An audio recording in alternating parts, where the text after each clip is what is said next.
নমস্কার, দেখছেন চ্যানেল 10 খেলার দুনিয়ায়। আপনার সঙ্গে রয়েছে আমি শুক্লা। খেলার বিস্তারিত খবরে তো যাবো, তবে তার আগে দেখে নেব হেডলাইন্স।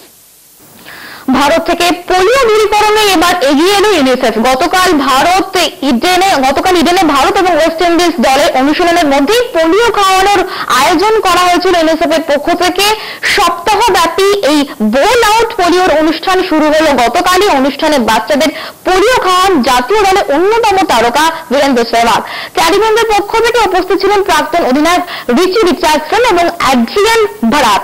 দুই দলের ক্রিকেটাররা ছাড়াও ইউনিসেফের এই উদ্যোগে শামিল হন পোলিও আক্রান্ত শেষ 8 বছর ভারতীয় দলের সঙ্গে থাকা ধরমবীর।